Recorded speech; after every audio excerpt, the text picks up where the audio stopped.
For the construction of our music video Digipak and Advert, we used the Canon 700D DSLR camera to take still images and capture video in high definition. This camera allowed us to make our media products look professional, as we could use high quality footage and images in our work. This camera has two main modes which we use when capturing the footage and images for our video Digipak and Advert. The automatic mode on the camera meant that the camera would work out the lighting, exposure and contrast and then automatically change the settings so that we'd get a good shot. Automatic mode was handy when shooting if we wanted to get started quickly. Manual mode on the camera allowed for us to control all the aspects of the camera, including shutter speed, aperture, exposure and focusing ourselves using various different controls on the camera. This is the focusing ring on the lens of the camera. In order for us to use this, we needed to switch the lens focus switch from automatic to manual focus.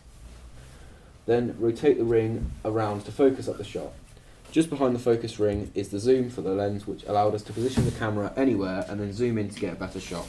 After zooming in, we could then focus up and check the shot on the built-in LCD.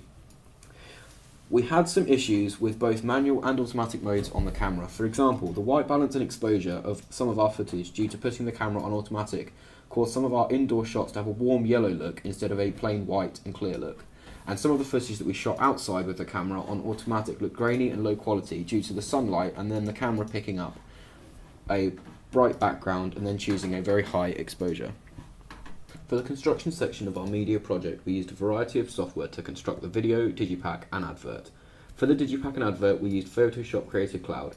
This software was incredibly useful as it allowed us to take still images we had taken and turn into our final Digipak and Advert with a central image in the background and text with desired visual effects in the foreground. This is the front of our Digipak open in Photoshop. This year we used our skills we had learnt from AS and developed them to make sure our products, which we created in A2, looked as professional as possible.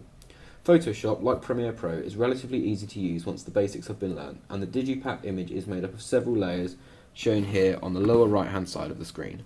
There are many different types of layers, including text, image, adjustment and effects, which all had to be used correctly in order to get a good result.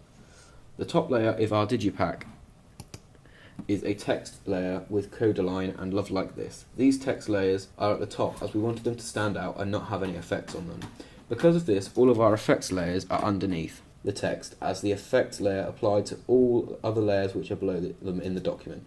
To create an effect on the main central image, we changed the brightness, hue, saturation, colour, exposure and added a gradient. Finally, we wanted a VHS scanline effect to represent old tape footage, and we achieved this by adding a pattern overlay. If we wanted to double click on this layer, we could change the scale of this effect effectively. This is our advert in Photoshop, and it follows a very similar theme to the front of the Digipak, with the exact same effects being applied to all of the layers. However, with the advert, we had to apply individual effects to the image from the Digipak to make it stand out. We did this by double clicking on the image and then adding inner shadows, inner glows and a drop shadow to create an effect. Finally, we wanted the advert to have some form of texture, so we took a piece of paper, crumpled it up, then unravelled it, then took a photo of it, which then became the background of the advert. After this, we applied a purple gradient over the top of the whole document so that it would match the Digipak. Overall, Photoshop was easy to use and aided our construction. However, like the video, we did have a couple of issues using Photoshop as a group. For example, there was a long thought process on whether the gradient was necessary, and if it was, how we could implement it subtly into the design.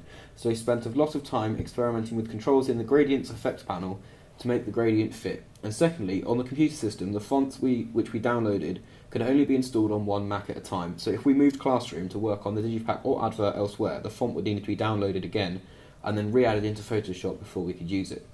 In conclusion, we were happy with the outcome of the Digipak and Advert and feel that we suitably used our skills in Photoshop to be able to make these media products look professional.